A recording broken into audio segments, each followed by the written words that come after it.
Pasado na sa Miyerkules, March 25, ang unang araw ng hearing proper sa impeachment complaints laban kay Vice President Sara Duterte. Ayon kay House Justice Committee Chairperson at Batangas 2nd District Representative Jervil Luisio, tatlong issue ang aaksyonan ng komite bago simula ng paglalatag ng mga ebidensya at testigo mula sa complainants at respondents. Una, ang hiling Ayan na, tatlo tatalakayin. Ito nga natin. Una, ang hiling na pagsabina sa ilang dokumento mula sa Anti-Money Laundering Council, Commission on Audit at House Committee on Good Government and Public Accountability. Stop muna natin. Una yun, ha? Magsusubpina ang House sa bangko para mailabas, mapakita yung mga perang hindi maipaliwanag ni BP Sara Duterte kung saan man nangyagaling. Sabi ng mga DDC, nagmamarunong, wala raw karapatan ng House of Representatives. Ha? Ay, titignan natin kung walang karapatan. Talagang walang karapatan. Yung House, wala. Pero, bakit magkakaroon ng karapatan itong komite? Ang bobo talaga to. Ha? Pakinggan nyo, ha? Mamaya, i-play natin.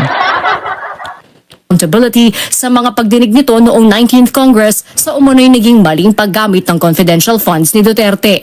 Sunod na tatalakayin ang petisyon ni Akbayan Portales Representative Chel Jokno na mailipat sa House Committee on Justice ang kustodiya kay Ramil Madriaga. Itinuturing siya ni Jokno na mahalagang testigo sa impeachment proceedings laban sa pangalawang Pangulo. Si Madriagang nagpakilalang dating bagman umano ng bise.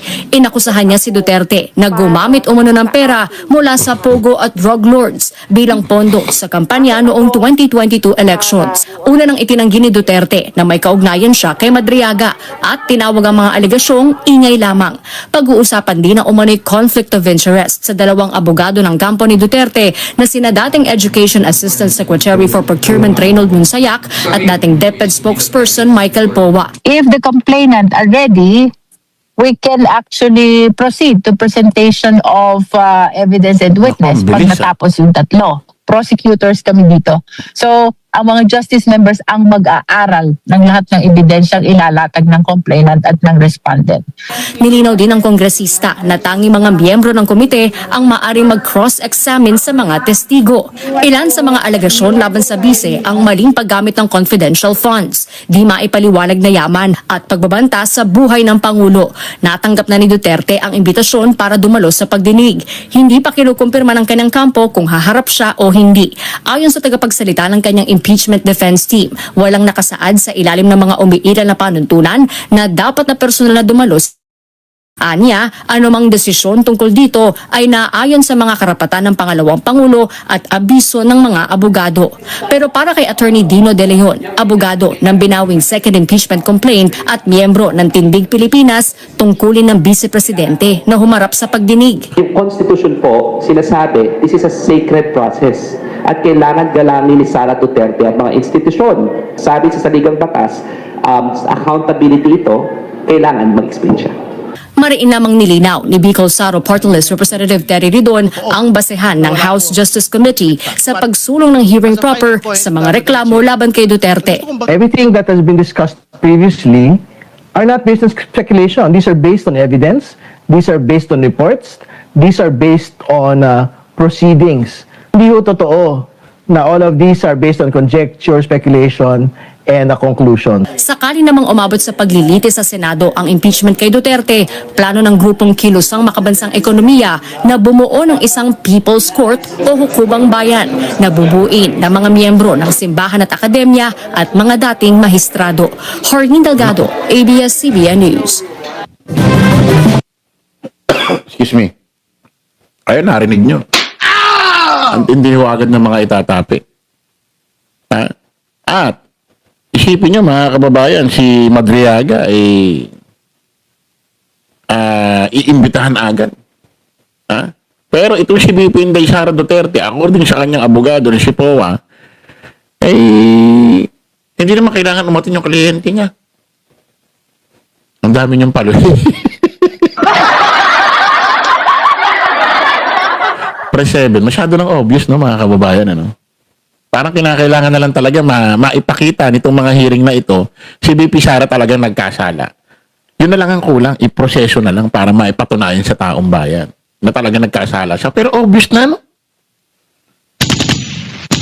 Obvious na. Saan obvious? Obvious na the way ng mga pahayag nila, the way ng mga katwiran nila, the way ng mga paliwanag nila, the way ng kung paano nila magpalusot, kung aatin o hindi. Masyado ng obvious, ano? Obvious na masyado. Kasi kung tutuusin, bakit hindi aatin? Bakit huhugot ka ng huhugot sa mga batas-batas para yung kliyente mo magkaroon ng lisensyang hindi makaatin? Di ba? Yun yung tamang paliwanag, yun yung tamang tanong eh. Bakit ka huhugot ng mga kung saan-saan batas? Ha? Bakit ka pipitas-pitas ng kung ano-anong article ng batas? Para makagkaroon kayo ng excuses para yung kliyente nyo ay hindi maka-attend sa hearing. Kung tutuusin, di ba nasa inyo ang katotohanan? Di ba? Sabi ng kliyente mo, bloodbath. Sabi ng kliyente mo sa mga reporter, salamat, na-file na yung impeachment case para masagot na sa mga tamang forum. Sabi nyo nakaraan, handa ang grupo nyo sa impeachment. Ano to? O pwede bang maging handa ang mga abogado tapos yung kliyente hindi sisipot? Pwede bang handa yung gano'n? Masyado ng obvious, mga kababayan. No? Masyado ng obvious. Naku, kailangan dikdikin natin to. Itong istoryan to. Ako naniniwala ako pati sa kampo ng mga DD-shit. Pati sa kampo ng mga DD-shit vlogger. Ramdam nila talagang may tinatago. Ramdam nila talagang nagkaroon ng plunder, ng graft and corruption. Ayaw na lang talaga nila tanggapin kasi ang goal nila magtanggol. Pero ito lang sasabihin ko sa inyo, mga vlogger dyan sa kabila. Kaya nyo lang magtanggol. Pero hindi nyo kaya itago ang katotohanan.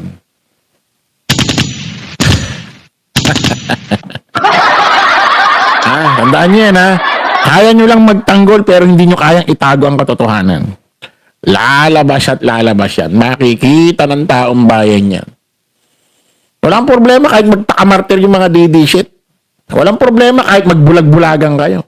Pagbingi-bingihan kayo. Pero ito lang masasabi ko sa inyo, mga DD shit. Habang nagbubulag-bulagan kayo, habang nagbibingi-bingihan kayo, isa lang ibig sabihin niya kaya kayo nagbubulag-bulagan. May nakikita kayong tama. May nabibisto kayo. Habang nagbibingi-bingihan naman kayo, isa lang ibig sabihin yan. May naririnig kayong katotohanan, kaya nagbibingi-bingihan kayo. Ha? Yan yun eh. Ha? Yan yun. Kaya bubulag-bulagan kayo, magbibingi-bingihan kayo, may mga naririnig kayong tama talaga. May naririnig kayong mga katotohanan. Kaso nga lang, siyempre, didisit kayo, parinindigan nyo na lang, ayaw nyo mapahi. Obvious na. Obvious na. Kasi, kayo mga didisit, tanongin ko kayo. Kung nasa katotohanan yung pinagtatanggol nyo si VP Sara Duterte, ayaw nyo bang umatin siya at masampal ng katotohanan ng House, masampal ng katotohanan ng Senador, mga Senador na nasa katotohanan ng nasa side niya? Ayaw nyo ba yung mapapahiya itong mga ito? Bakit di gawin ni VP Sara? Bakit kinakailangan may mga pasegwi-segwi na hindi aating? Keso ganun yung sa batas, keso ganito sa batas.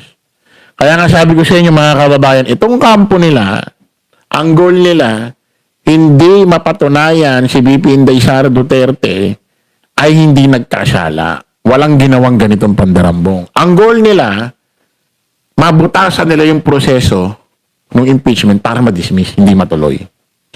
Yun ang goal nila. Hindi nila goal na maipakita na si VP Sara ay walang ginawang kasalanan. Hindi yun ang goal nila. Kasi hindi nila kayang gawin yun. Wala silang dokumento na mapapakita na si VP Sara inosente sa mga bagay-bagay na ipinail na impeachment case. Kaya ang gagawin nyo, butas sa proseso. Uy, wala sa batas ang ganyan. Uy, bakit ganito nyo ipinail? Oh, bakit ganyan? Kailangan dismiss yan. Yan ang goal ninyo. Hanapan ng butas ang proseso. Hindi nyo goal maipakita na si VP Sara walang kasalanan. Ang goal nyo, puro pambubutas sa proseso. Tingnan mo to si Atty. Powa. Wala naman sa batas ang ganyan na si VP Inday Sara Duterte umatin. No. Ihimay-himay sila ng batas para maitago si Sara. Ganun ang gagawin.